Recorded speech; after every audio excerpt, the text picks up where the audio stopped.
It's here! After what feels like forever in waiting, but in reality was like a month and a half-ish, I guess. Welcome at last to Season 1, Episode 1 of Climax the Podcast, Love Letter to a Small Town. I'm excited. Are you excited?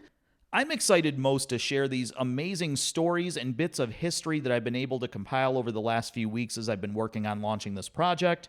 There's some really fun conversations. There's a lot of history. I honestly can't even believe some of the stuff that I've been able to uncover and kind of remaster thanks to having access to the archives at Prairie Historical Society. I mean, this is really awesome. You guys are going to get to hear stories from folks who have passed away, in some cases, decades ago. You're going to get to hear those stories from the voices of some of those beloved members of the Climax-Scotts community. As I alluded to on those first few unofficial episodes, this podcast is going to maintain a rhythm of doing the business up front. As of now, no sponsors or ads or anything. Those things may come with time. But I did have just a few little bits of business I wanted to address about the show overall, and a few changes compared to the expectations I kind of set in that episode 0 and the Christmas special. First of all, the original idea was to do kind of like a Netflix season drop, but for a variety of reasons, I've made the decision to change from that. First and foremost, when I was home over Christmas, I was home for a number of days, but so was that darn winter storm that came through, and a lot of the interviews I had really centered around people being able to travel when it just wasn't safe for them, for me, or anyone involved. I kind of had to scrap those plans because the interviews had a certain continuity plan that it's just not going to happen. So that's reason number one why we're going to go to, not necessarily weekly, but at least every couple of days for Season 1, if not weekly. The second reason for that is I've had quite a few people reach out and tell me things like, I've never listened to a podcast. Yours is the first one. I can't wait to listen to more. And I really don't want to overwhelm people with too much content. In addition to that, I want to be able to spend a good amount of time, whether you want to call it plugging or advertising each individual episode, to make each one feel as special as it deserves to be. And I feel like if I do everything at once, I'm just going to be blowing up everyone's Facebook feeds and Twitter and whatnot. And let's be honest, no one on the planet needs to be on social media more, least of all me. So I say all that to say this, these episodes are going to be a little bit of a staggered release. But to make sure you don't miss anything, the easiest thing you can do is subscribe on whatever platform you're listening right now. If you go to any of the Climax the Podcast social media, you'll see a link pinned at the very top of the page. It's a link tree, and that link tree has all the links to all the different ways that you can listen to the show: Apple Podcasts, Google Podcasts, Spotify, Pandora, iHeartRadio, and I'm missing several. There's probably about 8 to 10 ways that you can listen to this show. That link tree also has the links to our YouTube channel, and let me tell you, there are some gems on that YouTube channel. I am not going to go on too much of a sidebar on that right now. If you like Climax-Scotts and you like history, you're going to want to go to that YouTube channel. And let me tell you, there's a lot more cool stuff coming to that too. Also on that link tree, you're going to see a couple links up at the top that pertain to supporting the show. Now, this show is free to listen to, and nothing about that's going to change. It's not a free show to produce, but it's also not that expensive. So I've had a few people reach out and say, hey, how can we support the show or anything like that? If you want to, if you're able, I'm not here to guilt trip anybody. If you want to, great. If not, keep listening. The show's going to come to your devices anyway. But there's a couple of t-shirts there. There's a new version of the Climax The Good Life Classic tee. There's a link to buy that shirt if and you want one. There's also Climax The Podcast, the t-shirt. Yep, that's a thing. That link is there too. Or if you wanted to make a monetary donation, there's a link there. But like I said, this show is not about lining my pockets. In fact, anything, if I make 1 cent over what my out-of-pocket costs were, I'm just going to donate that to Prairie Historical Society. This is not about making a cash grab. This is just trying to offset costs if it can happen. If not, it's all part of my love letter to the small town. And I think that's enough yakking for right now on the upfront business. We've got one last little bit I'm going to tack on at the end, a little message from the guest this week that I'm going to put after the conversation. But right now, I'm going to transition out of studio, which looks suspiciously like my basement, all the way to Augusta, Michigan, where I got to sit down with the longest tenured teacher in Climax-Scotts Community Schools. I hope you enjoyed this episode, Song of the Lark, with my guest, Lark Murphy.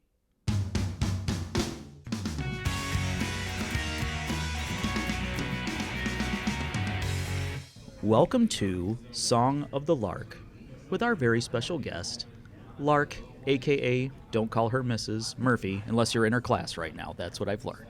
That is correct. Well, Lark, let me just start with thank you so much for meeting me here. We've already been talking for probably an hour or more without the mics on and finally realized we should probably turn these things on. I know we're telling a lot of stories. But it's already jogged a lot of just fun memories. And I think where I would just love to start off, I thought it was true and you did validate it for me already. You are currently the longest tenured teacher in Climax-Scotts. I am on the number 1 list of staff hires from 1988. Wow, 1988. That's a lot of generations at this point. Because how many 2-generation families have you had at this point? Many. It's like that's at least 2.5 generations of Swaggers. Yes. And we were talking earlier, 2 generations of Forwards? Yes. Just so many different families. But where I would love to start off, Lark, is I don't know that a lot of people know sort of your upbringing, and it's reasonably Climax-like from the sounds of things, but where did you grow up? Because I know it was not Climax. It was not Climax. I was actually born in Detroit, Michigan, but moved a year later to Saginaw, Michigan, where my younger sister was born, and then we came to the Saugatuck-Douglas area. So I grew up in Saugatuck, Michigan, right along Lake Michigan, beautiful resort town, totally dead in the winter. And I went through the Saugatuck schools, which is also a Class D, so it's very comparable to Climax. Now, do they still use the Class D, like the rankings for school size and things? Now, is that mostly a sports thing? I don't know that I ever understood that beyond, okay, we have a tiny band and a tiny sports team. Well, the class size is generally associated with the school population of students. Okay. And so the larger the letter, the smaller the population. And then if it's 2 of the letter, that's not quite big enough to, like a double C would be not quite a B, yes, but a little bit cooler than a C. I don't know of a double B, but I do know of double A's, which are super big A schools. Okay, and that's what I'm about 25-ish years removed, maybe longer than that. I'm an entire generation out of the school system now. But just, what a story. 1988. Yes. You've seen at least one change in that time. I've seen hundreds of changes in that time. No, you've probably seen one this week. I've seen one today. No, I've seen changes in coworkers and administration and superintendencies and parents and students, and it's been a roller coaster ride. And even just talking about from my era of high school, 94 to 98-ish, and just some of the situations you face now, there's just so many challenges.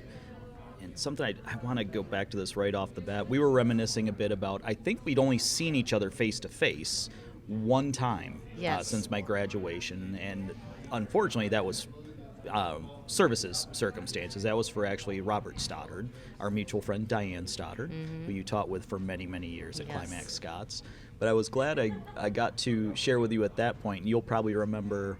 Do you remember the one unapologetically Lark Murphy line that I have told you I've used many times in my adult life? Oh, yes. You said that I'm sitting on your shoulder as you hear this. Your poor planning is not my emergency. I cannot tell you how many times I have used variants of that over the years. And the one I purposely kept chambered until we turned the mics on is I have a phrase that's been very inspired by you because it was a conversation in the same ballpark of someone else's preparation or ill preparation wasn't quite there. My phrase that some of my employees over the years have come to hate because it sounds condescending as heck, but darn it, it's also true, is, have you tried trying? Yes, yes. And if you haven't tried trying, would you like to start trying? Well, so often the situations I know from my perspective, and I would imagine you've seen this as a teacher too, they may come to you with what's a veritable list of instructions. Hey, the assignment says you should do A to do to B to do to C. What do I do? It's like, have you tried that? Yes. I can go over it with you again. I'll use different words. And you need to ask questions. Questions are very important. And one thing that is also important, we've talked about it quite a bit already, is standards. And Yes. I would dare say, for my time in school, Mrs. Murphy was the gold standard of standards. And Well, where does thank you. where does that, and I mean that in the best way possible, but where does sort of that come from? When you go back to like 88 to now, what's the evolution of the iron-fisted standard of Lark Murphy come in? I try not to be iron-fisted about it, but I do hold the bar high because if the bar is low, that's exactly where you can have your students meet the expectations. And Ellen Pierce helped me learn to set the standard high. What a name. What a powerhouse. A juggernaut, I think I called her at different points of CS education. Absolutely. And actually, I just learned, had a key role in you coming to Climax-Scotts. This is a great story.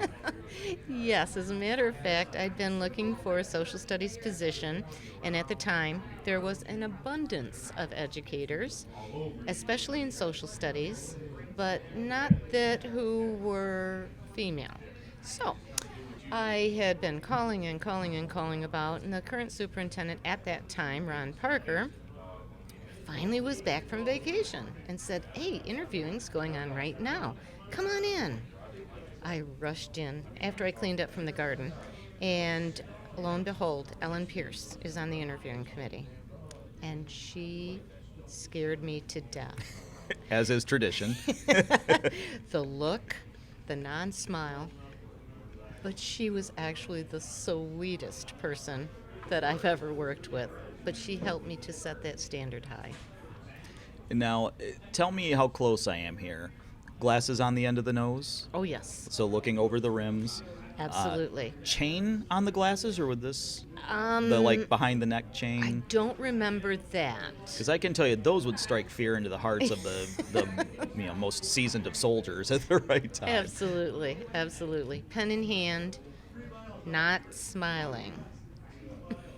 Yeah, it's funny you mention that because I have had a lot of different circumstances where I interview people for jobs and things in my adult life, and I've always been told, like, I thought you were the most serious person in the world in the interview because you give them like nothing, like no emotional response, just Wow. that. And I'm like, now that you say that, is that yet another thing I didn't even know I learned from Ellen Pierce? Maybe, maybe. And there's a time and a place for being stoic, but it's scary during an interview situation. No, on that note, we have, at some point during this first, we're calling it a season of the podcast, we're going to do Imperfect English, tributes to Mrs. Pierce. Excellent. Anything you've got in the way of an Ellen Pierce story, or maybe even some teaching she had for you, if she was kind of a mentor figure, and especially in those early years. Well, I was, at that point in time, we weren't assigned mentors like new teachers are now. And so I would just pop by her class or make sure I'm walking by her class to see what she's doing during my prep period. And you could hear a pin drop. What is she doing? How is she doing this? It was a mystery that became a miracle and something I've been able to employ. So just watching and listening, and I was able to get to know her much more on a personal level following her retirement. And something I remember about both of your classrooms, no wasted space. Oh. Every bulletin board, every board. And I mean, over the years, you've had chalkboards, dry erase boards. Heck, at this point, you may have a digital tablet screen for all I know in that I classroom. do not have that. I do have whiteboards, and they all have something on them, and there are many different postings of reminders of procedures, etc. So it's just out there. Well, you need to access information for the lunch menu. There it is. Our school schedule. There it is. And how much of that was out of your own pocket? I'm wagering a lot of that was. I know with Ellen, she and I had a conversation once before she passed about. I asked her something about what was your budget for those bulletin boards, because she would have like those extravagant, multi-layered, like cartoon graphics, traced cutouts boards, and her response was an open laugh in my face, I believe. Yes, I can open laugh you or say 100%, whichever. But just know that I think a lot of listeners of this show would agree, though I may not have known it at the time, as often happens as you grow up and you look back and appreciate things, like, thank you for those efforts. Thank you very much. Because when you can sit here at a table at 42-ish, whatever age I may be right now. Well, you're older than me now. What a plot twist that I wasn't expecting. But we're both young at heart. We've Yes, learned of that we're course. both very young Of at heart course. still. Just the efforts and there's almost a degree of like transcendence when, even when I put out on the Facebook page for this show, who are people that you would like to hear? At that point, I think you and I had already said, okay, let's try to make this happen. But your name came up more than once from people of different generations. And I think that just speaks to the power of just life transitions of you may go into high school. It's sort of a warning of be careful about Mrs. Murphy. She's a bit of a stickler to, I really appreciate Mrs. Murphy for all of that stickling. It is interesting because it is not uncommon when a student is in my classroom to not appreciate what I'm trying to help them be, and that is a responsible person who can function entirely on their own, independently in the real world. I don't get thanks until sometimes long after, but it is so great to see my students grow up into those responsible men and women, have real jobs and families and loves of their heart. And it warms my heart to see that. Knowing just how prepared, I think a lot of people, I'm going to backtrack a half a second, I think a lot of folks may look down their nose a bit at smaller schools, smaller towns. We were talking earlier about how neither you or I can quite relate to that prototypical Hollywood experience of, one kid in a sea of 1,200 kids. We're like, I was one kid, and those 5 over there, well, that's Jesse, Scott, Suzanne, whoever it might be. Very true. My husband graduated with over 300 kids from his high school in Holland, West Ottawa, which is now too big and is divided, when I graduated with 52 kids, most of whom I started kindergarten with. And I love the small town environment. Small towns have its pros and its cons, but the pros of working in a small community school are that you not only get to know everybody, you get to know everybody more than just who they are in the classroom. And when you have a student seek you out for advice or just want a hug, it makes the day. It really does.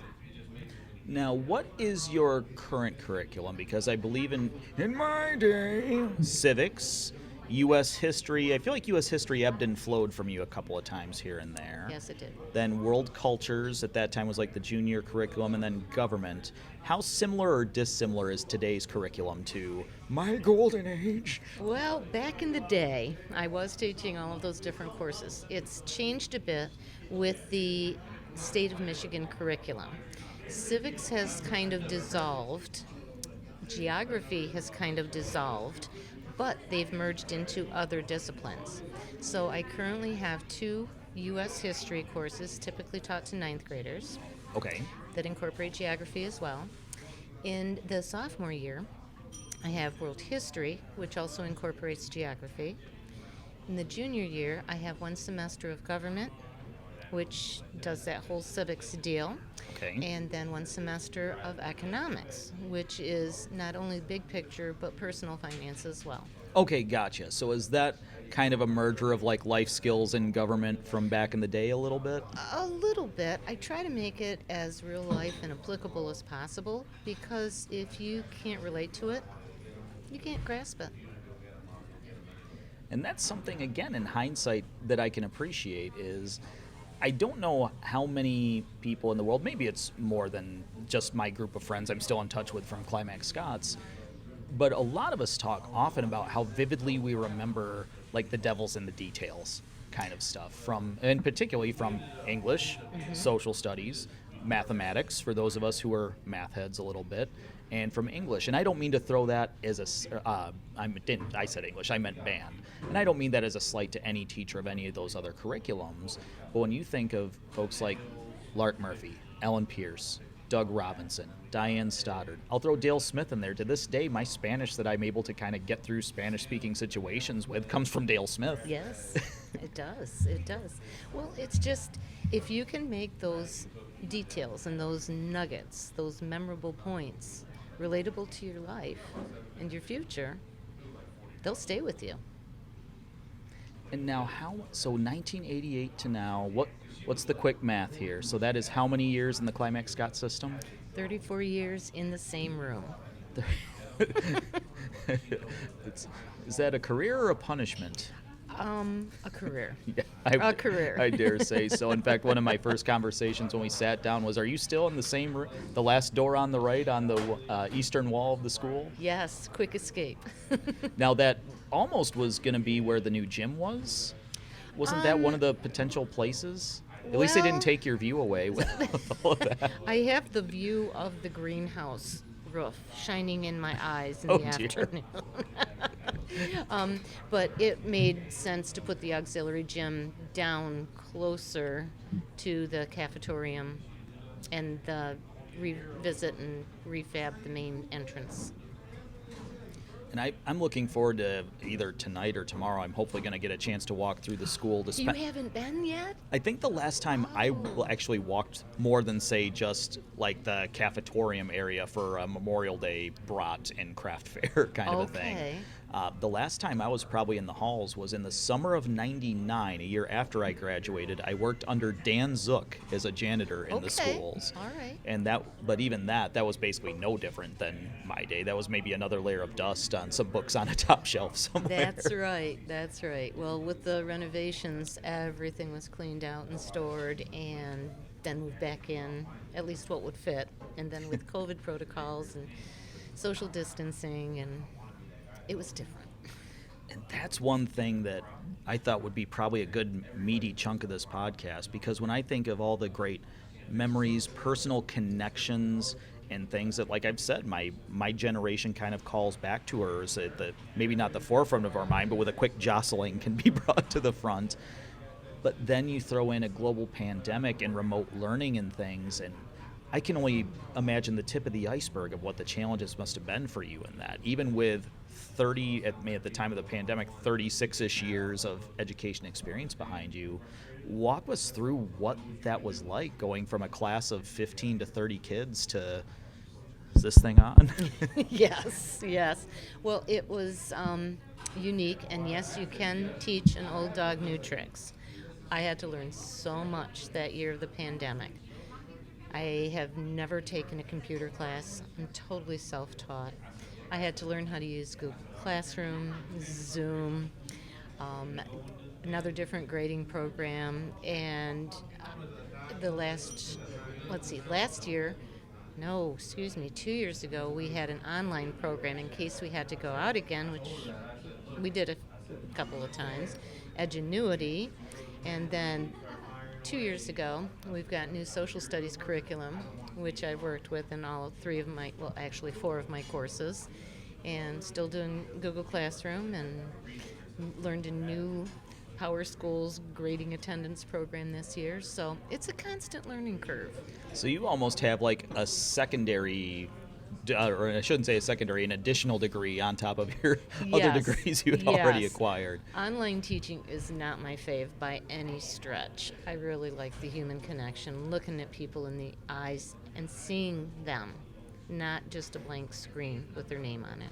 That's part of the reason I wanted to see if we could meet face to face while I'm home for the holiday here is you and I ultimately could do this conversation over a Skype or a FaceTime or something, but there's just something lost of that, the genuine joy we had when we locked eyes out in the parking lot, seeing each other for the first time in, well, probably 10 years without a funeral involved. Yes. And just everything that just kind of floods back, the various connections. And I can say I'm the same way. I'm not wired to work from home. Like I had a couple different jobs as I was kind of learning my new life after COVID closed my business and things like that. And I'm just not wired to talk to people I've never met in a lot of cases on a Skype screen or a Zoom screen. That's tough. Like, Yes. especially when you're small town, small community, that personal connection. Now, how much do you think you would have had any longer or shorter of a career if you were in, say, comparatively, let's just say like a Portage Northern school district, a much bigger school district in the area? Yes, most likely. I substitute taught for 4.5 years, so I was quite literally in every junior high when they were called that, middle school and high school in Kalamazoo County.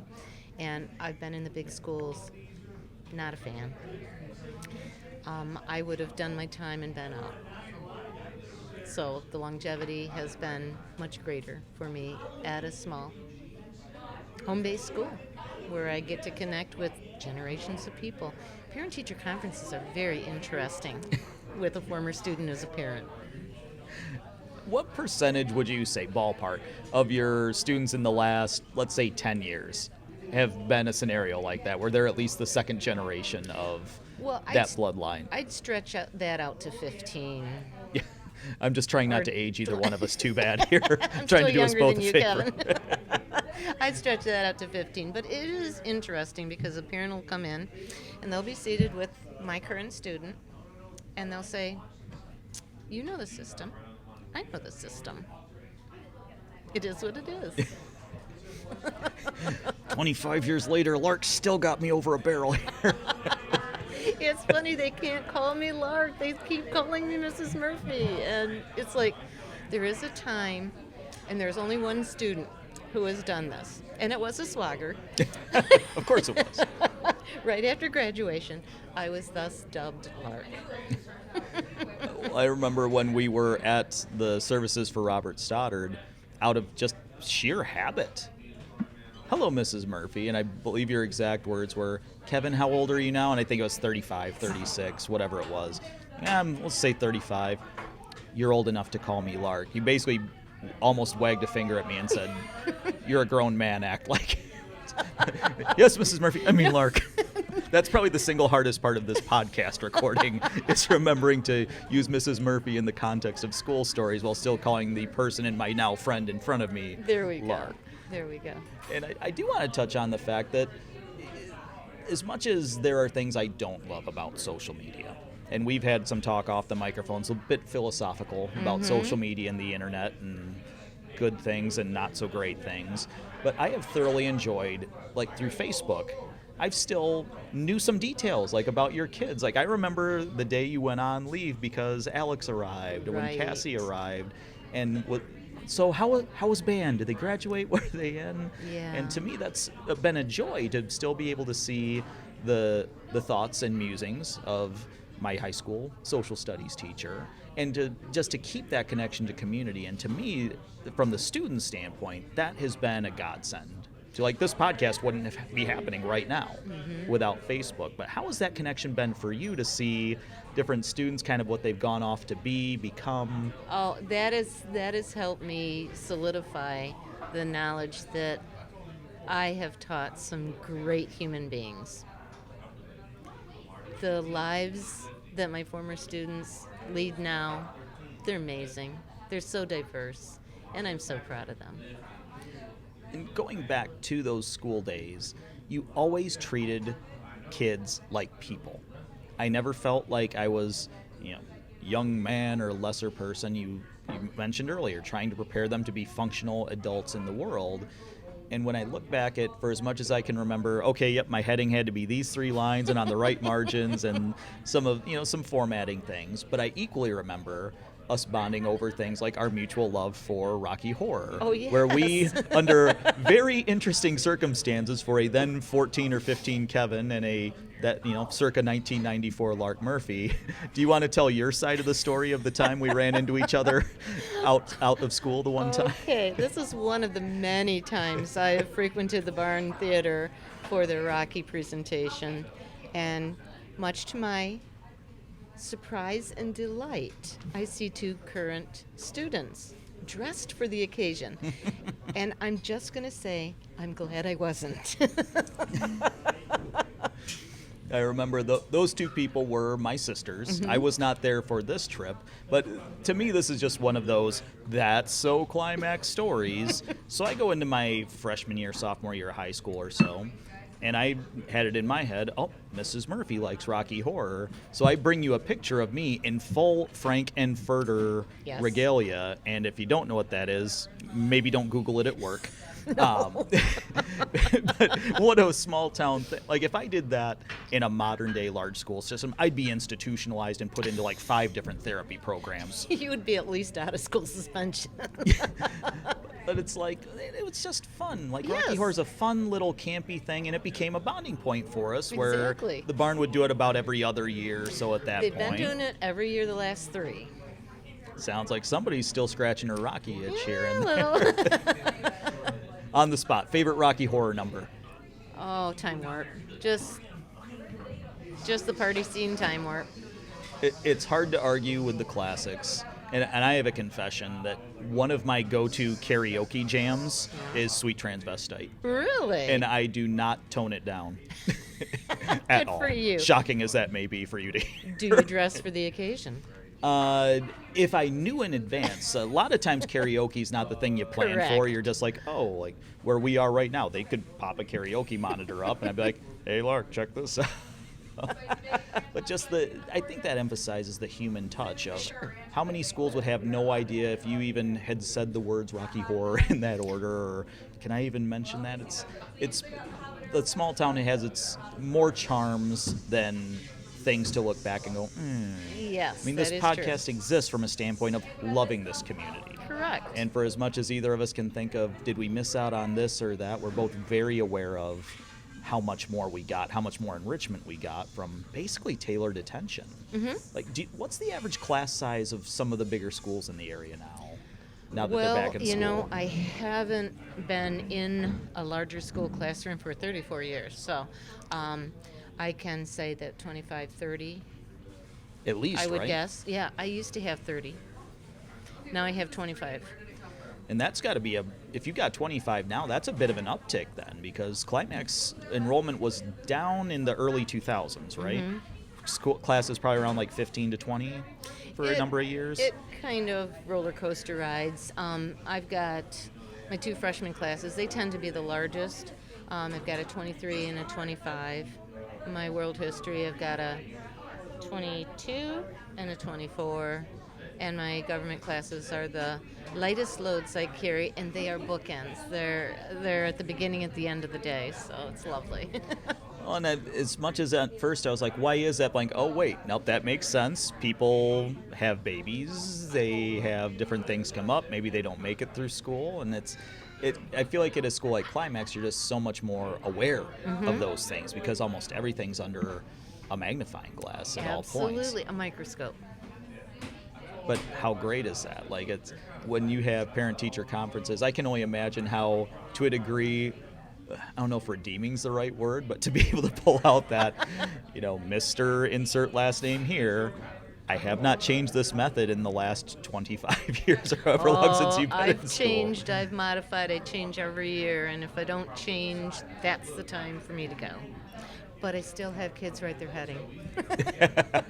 That was one thing I wondered is, did the heading go away? Like, is there even physical paper that gets turned in anymore? There is, actually. In fact, I find the more use of technology, the more disconnected the human soul is.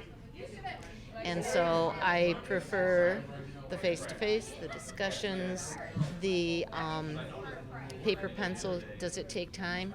Oh, hours, yes. But I'm in it to win it. Still have an analog lesson planner? No. A part of me just died. I've been doing plan book EDU for years. My hand was forced. I had to use it, and so I think I'm one of two teachers still using it, and it's so much easier because it's like, okay, I don't have time for this. Flip here, cut, paste, move it around. It's a lot easier. Little less clutter. Yes, Maybe absolutely, a little less clutter. absolutely. What are some of your favorite memories? I know you have worn so many different hats beyond teacher. Even in just my own time, you were student council advisor for at least 3, if not 4 out of 4 years. Actually, I was for 8 years. Okay. Yeah, because I thought, oh, you know what? I have that thought of you weren't for a bit because I'm thinking of when Cassie came. Right. I had to step aside for my kids, and it hasn't always been my kids first, but I've got hundreds of kids every year. I do. What other hats have you had beyond that? We'd mentioned earlier, or you had mentioned in our conversation earlier, union president? Yes, for the last 5 years, and that's an interesting position because I get to sit in on a lot of different types of meetings. Now, what are some of the other hats you've worn over the years? Well, I haven't coached softball. I used to coach softball a lot. That's right. For Little League, yeah. And I coached my daughter for 6 years, and I'm going to say it's not just her natural playing abilities. It's got to be a little bit with me. But she made varsity at Gull Lake and is a 9th grader, so there's that. But I guess I would say I'm a mentor to some.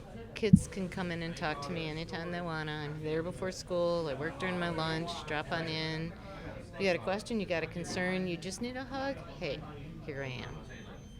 I'm happy to hear that, and I'm hopefully going to be happy to have some students hear that, because I know at least 2 parents with kids currently in the school system who have more or less told me I'm forcibly making my children listen to your podcast to get some of the stories of who they are assuming I'm going to have on. Uh-huh. But I hope that some students do find their ears on this, because that, when either of us think back to whatever long it was ago that we were teenagers, but that can be a scary leap sometimes. If I need someone to talk to, the right answer isn't maybe mom or dad, who's that adult that I can trust. And sometimes the teachers have this mystique or almost a pedestal effect, because you are literally on stage in front of the kids every single day. But I think that's so great to hear, because I don't think that's something teachers always get the chance to say. That's true. That's very true. In fact, every once in a while there's a kid that just kind of hangs back. Everybody's gone to lunch. It's like, what can I help you with? I just need a hug. You got it. You need another hug? Yes. Just so many examples of, when I think of almost any things a kid could be going through scenarios, I can only imagine you've seen just about every flavor, like every color in the crayon box at this point. There's some scary stuff that goes on out there in kids' lives. There really is. And sometimes they feel like they don't have a safe place to turn to. And, of course, as a reporting agent, as an educator, if it goes to this place, they'll know right up front from me that I have to take it further. But they're more than able, if they are willing, to share their story with me. And how many young teachers have you probably done the same for over the years? Because I can imagine for somebody who maybe didn't have the small town upbringing that we both did before being tied to Climax-Scotts, I would imagine there's a few teachers who probably had to say, Lark, what's the deal here? Whenever we have a sub in the building, and they're usually our normal subs, which are very few and far between, I always check in with them to make sure they find everything they need, they have everything they need, and they know where I'm at anyways, because I'm in the same room. But with new teachers, I've been assigned a number of mentor teachers, and with the requirements these days with the state of Michigan, if you're a brand new teacher, you have a mentor teacher for 3 years, and you document and you touch base periodically. And in the small school environment, you can drop by literally to anybody to ask any question anytime. Yeah, it's not a pool of 300 teachers. It's like, No. even in the entire junior, senior high school, it's probably, what, 12 to 15 teachers all in? We've got, oh, yeah, around that.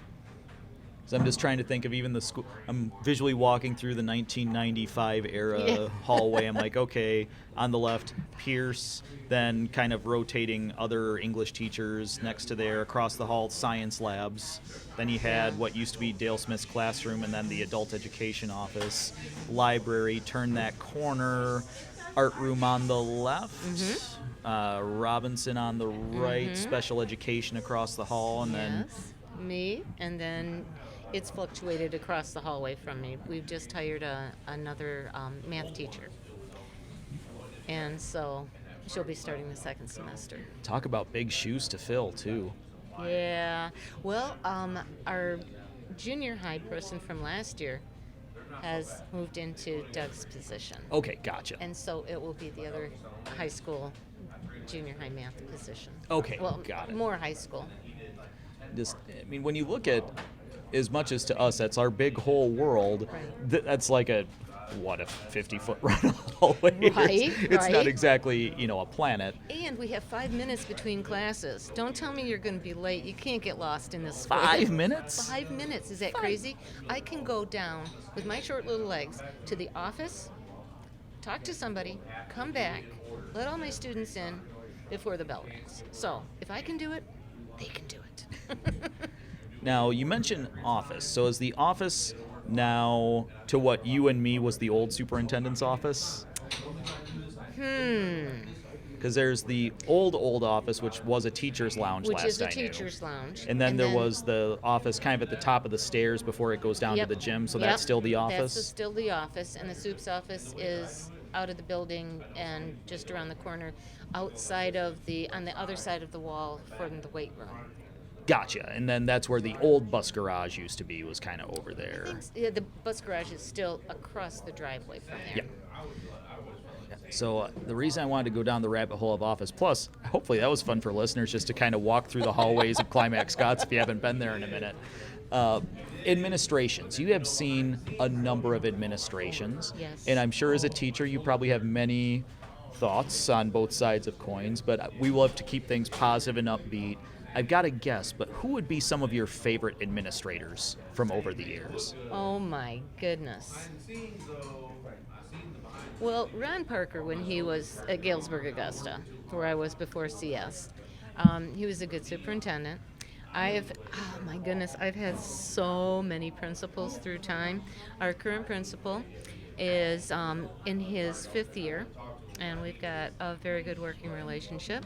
But I've had a number. Unfortunately, our school has been a stepping stone for not only teaching positions but administrative positions.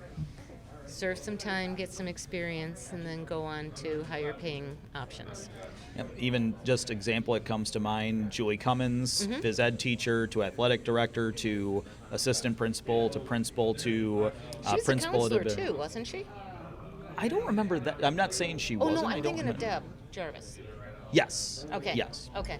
Yep. Deb Jarvis was I think she just became a counselor during my group's years there. But just looking at all the things and transitions I saw in Julie in my 7 through 12. Yeah. And ultimately getting why that was. And then did she finish her career in Albion? I am really not sure. We lost touch. I feel like CS. that's about right. But just so many administrations. I mean, superintendents alone, Ron Parker. Then, let's see, who was after Ron Parker? I'm missing one somewhere. There's Pete Lazaroff in there somewhere. Dr. Balcom for quite a long time. And then who's currently superintendent? I don't know that I know the name off the top of my head. Oh, really? Okay. I'm having a brain bubble. I just talked to Doug Newington. I just talked to him yesterday. And how long's he been in the system now? I want to say. I make it sound like he's in a prison of some kind. The school system, it really helps. school system. One more word changes Yeah. the scope of that entire It sentence. sure does. I'm going to say 8 years, maybe? No, wait, no, he's over 10. Maybe 11 or 12. And then who's on your coattails for longest tenured teachers? Because I feel like it's a pretty big Boy. delta between you and second It place is, now. it is, and I think it's someone at the elementary. And I don't know right off the top of my noggin. Well, through the miracle of editing, if it comes to you, I There can we put that go. right back, right back in this place. I've got the list somewhere. Yeah, and I think the elementary would be the biggest thing that would throw me off, because aren't they? What buildings are even in what, or what grades are in what buildings now? Because Okay. I know the intermediate school, to people my age, is no longer an educational facility It's a at this storage point. facility right now. The elementary has K through 5, Okay. and they're in Scotts. And then the junior high wing has 6th through 8th graders, although they do travel into the senior high wing for science and math. Okay, and makes art sense. courses. The labs over there, that makes Mhm. sense. And then we have the senior high with 9 through 12. And what's the total enrollment ballpark in the junior senior high school building? We're a little over 300, Wow. I think. That's a lot of enrollment, because Yeah. I believe back in my day, I think grades 7 through 12. Oh, I know it was grades 7 through 12 at that point. I believe total enrollment was just under 200. 180 sticks in my head for some Well, reason. we've become a school of choice. And so we're drawing students from Galesburg and Battle Creek schools and Athens and Vicksburg. Well, holy cow, that brings up a whole other can of worms. Are there, and I may be wrong here, and like I said, I haven't lived in Michigan for 20 years, are the boundaries almost off the table now? Because it used to be you had to live within certain miles to go to Yes. this school. Boundaries are gone. Unpack that for me, because Okay. that's mesmerizing. What you have to do is fill out an application. You have to be able to have a spot open at whatever grade level the applicant is coming in at. And that's never been a problem for our school. And so you apply, and the parent is responsible for transportation to and from school. So we're not doing busing out into the Sure. hinterlands. And regular bus runs go, and then those are within the school boundaries. That is, to me, that's partially mind-blowing, but also so fun, because I think growing up I had a couple of friends in the Athens school system, but we dealt in the concrete absolutes of, nope, she goes to Athens, he goes to Athens, I go to Climax, and we all met at Jackie Longman's house on the weekend. There, I believe that. I mean, we have a combined C.S. Martin wrestling team. Yep, I do know that. And Jason Wade, coach, right? Yes, a former student of mine. Do they still have, at one point I know Climax and Galesburg was merged for track and field. No longer. Because I thought both schools did that out of necessity due to lack of student interest at the time. I mean, hell, my senior year of football my senior year had no varsity football team. Really? Do you remember that I did year? not remember that. Yeah, We've gone to 8-man for a few years now. but I believe it was, I always think of, there was a newspaper headline, and I want to say one of the Christopher Guest films, it said something like, closed due to total lack of interest. Oh, no. And that's what I always remember that for my senior year football team. Oh. Because I think the only one in my grade that went out for football, or would have, was Ray DeLeon. The other athletes were more focused in, like, let's go more all in on baseball and basketball. Oh, okay. So for me, one of the biggest things that blew my mind post-graduation was, how did we go from not enough people caring about football in 1997 to state champions in like 2004, I think? 04, 05, somewhere in there? Like, what a credit to Kevin and the program that he Correct. built up there. Very correct. But to yes. go from can't even get enough people to like make a play to state champions, Right. that's power of small town. Now, throwing the clock back 100 years to when I was a boy, we were just really, I think, sticking the toe in the water for dual enrollment, where I'm probably oversimplifying this because I was not dual enrolled, but some kids would go to math and science centers, some would go to colleges. I believe it was only KVCC at the time, because I don't think KCC counted because of K-RISA at the time boundaries, maybe. Oh, KCC counts now. Okay. Well, it So- sounds like there's basically no rules anymore Well, other than just throw 'em out an the application window. process. But a lot of kids are able to get some college courses under their belt before leaving high school. That's not costing they or their family any money. And there's also the program, early middle college, where a student is enrolled in our school for 5 years, but yet taking college courses while they're enrolled. So they're basically like a college junior by the time they're out of high school. Pretty much, yeah. I got my doctorate at 21. I don't want to know how much I had to pay for my bachelor's and master's programs. Wow, that's just, even thinking how much that changed in my years there and how much after the fact. Yeah, dual enrollment's a thing. Mm-hmm. Is block scheduling still a thing? That seemed like a No. doomed to fail experiment from the start. No, we had to be one of the first schools in Kalamazoo County to try it. Personally, not a fan. It was very difficult to not only keep the schedule as an adult, but have the students know what classes they were supposed to be going to on what days. And if a student missed a block schedule, it was like, oh my goodness, how am I going to get you caught up, honey? And on top of that, block schedules for some curriculum was very counterintuitive, like for band. When you're preparing for festivals and things like that, you're only getting 2, maybe 3 rehearsals, because if I'm remembering correctly, the block schedules would be more or less, you would have Monday, Friday, Tuesday, Thursday. I'm trying to remember, the Wednesdays were like a smaller class of everything, but also a half day. Oh, Does that sound about right? Like 30-minute classes and then out by 12:30? In terms of scheduling, it was very difficult to schedule. And then implementing the schedule, and then staying on the schedule, and then getting kids caught up for the schedule. There's a lot of attendance issues even today. It seems like more now than earlier, but it is what it is. I mean, if a kid even had, say, an orthodontist appointment, and they had an AM civics class, that's like missing half to 2/3 of your week of civics. Yeah. Because you had a dentist appointment. Right. Whose bright idea was that? I'm not even going to go there, Kevin. Like- it was not mine. And I don't think it was anyone even in the Climax school system, because granted, through the filter of a child's eyes at the time, I seem to remember that being something Kalamazoo at large was wanting to do.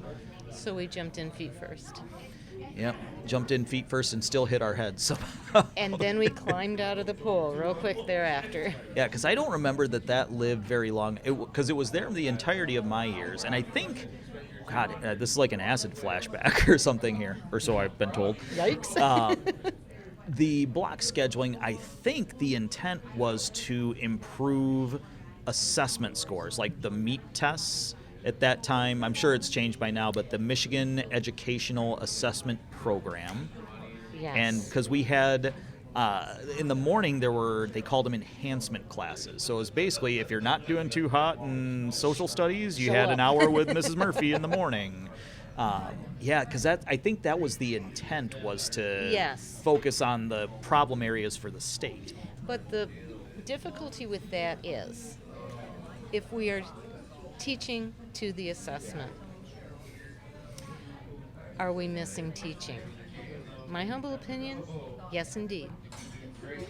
And there's a lot more about education than just learning about a subject area. A lot more. When I ask my kids, have you heard that this is going on in the news? It's like, no. What are you talking about? So you're trying to make those current events connections with what you're studying, and it's like... I remember, on the topic of current events, at least twice in my education, one of them was in your world cultures class, and a lot of this comes with smaller communities, smaller budgets. You were teaching about the now former Soviet Union in the context of a book still talking about the Soviet Union. Yes. How many of those examples have you seen over the years? Oh my gosh, every time I change curriculum. The last time I changed curriculum, and that was over, 3 years ago we did that. We implemented 2 years ago, but we needed to present the curriculum after we researched, priced it out, all that. And when we presented to the board, our current principal presented the information. I was on a Zoom call. I was up north at my in-laws' Lake Charlevoix home, actually sitting in the car because it was too noisy inside, and I'm zooming in on this meeting, this board meeting, and two former students are currently on the board, and I thank them for their support for adopting and implementing the new curriculum. They said, you don't need our permission to adopt this. I said, yes, we do, because of the cost. But I thank you for that. And I'm sure you don't want your kids learning out of the same textbooks that you did, because they were over 20 years old. And, they were just held together with book tape, spit, and a prayer. That's about it. My textbook probably still had somebody's phone number in there. Well, one of the former students said, yeah, I don't want my kids to read so-and-so loves so-and-so. Good point. Somewhere in there. Right. I was never actually one to write in a textbook. I was pretty kind to my textbooks.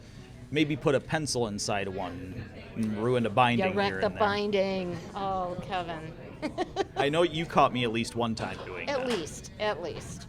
But it's not uncommon. It's like, hey, you've got papers in your book. Do you need a folder? Here. I have 25 folders. Where are I they? have In my them. locker. Oh, man. That's yeah. I've got a binder it somewhere at home. The kid said to me today, I found my planner after 2 weeks. Where was it? It was under my pillow in the bedroom. What was it doing there? I don't know. Neither do I. Some of the stories we hear. Yep, a lot of. You almost long for the days of dog ate my homework. At least that was a little more.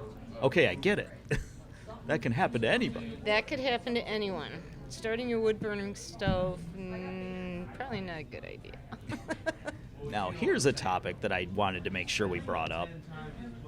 When I think of my years of high school and the various distractions we might have, a note passing here or there, some sneaky, or at least we thought it was sneaky, side chat that the adults weren't aware of.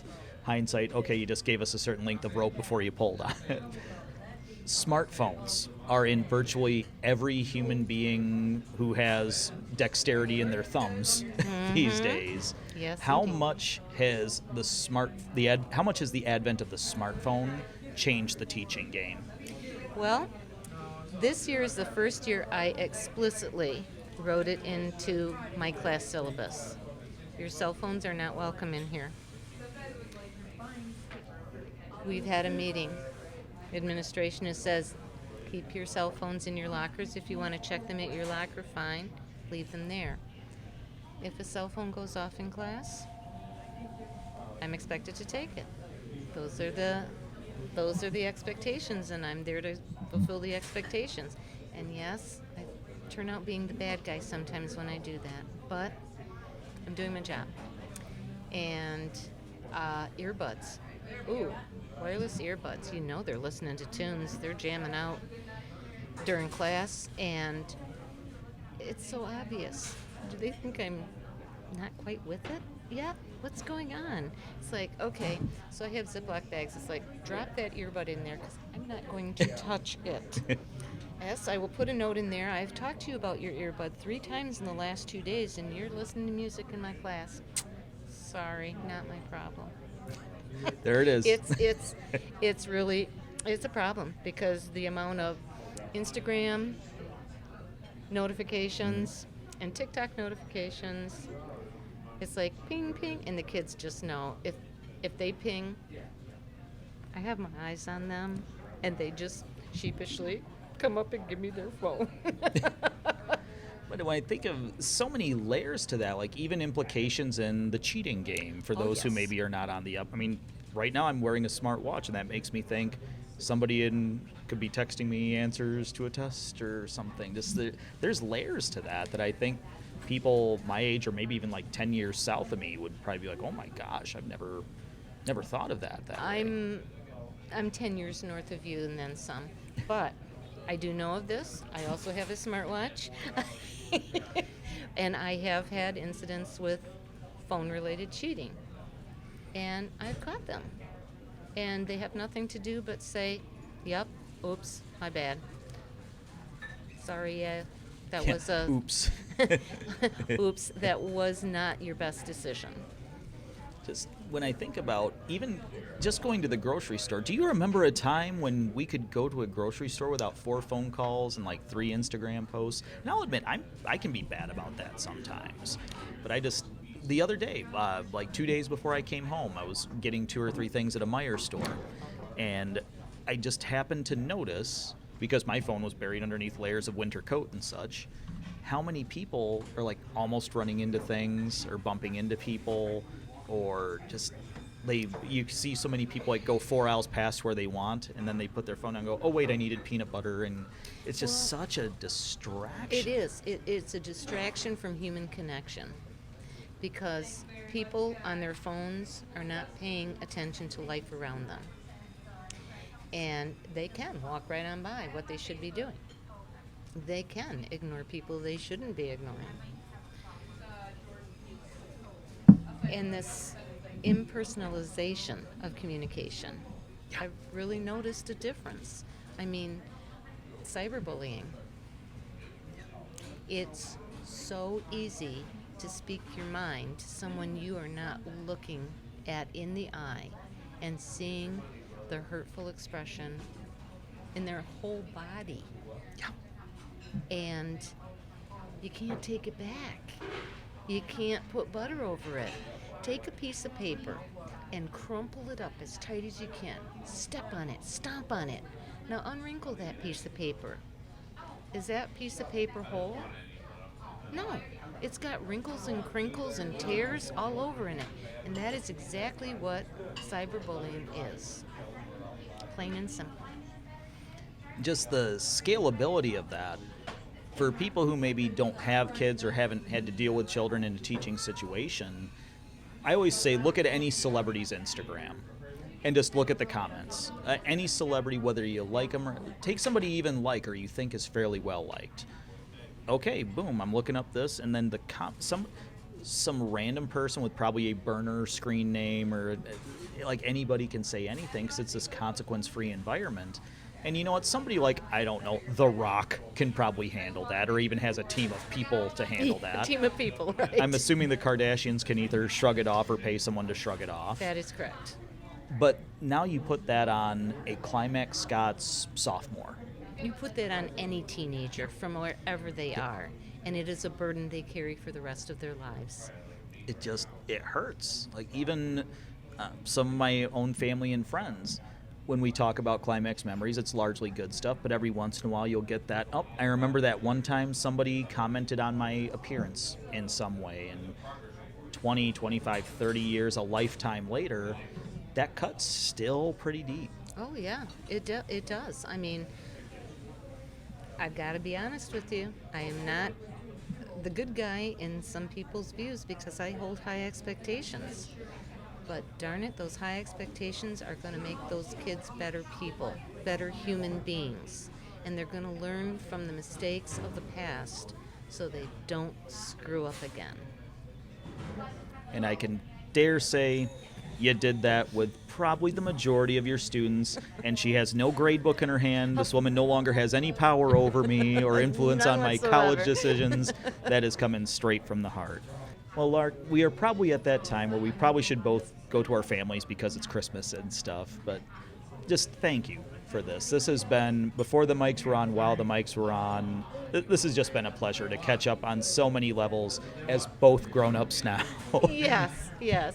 Well, I'm still trying to grow up, so we're on the same plane in many ways, but it has been so enjoyable to see you and chat with you, and thank you very much for inviting me. 'Tis been a pleasure.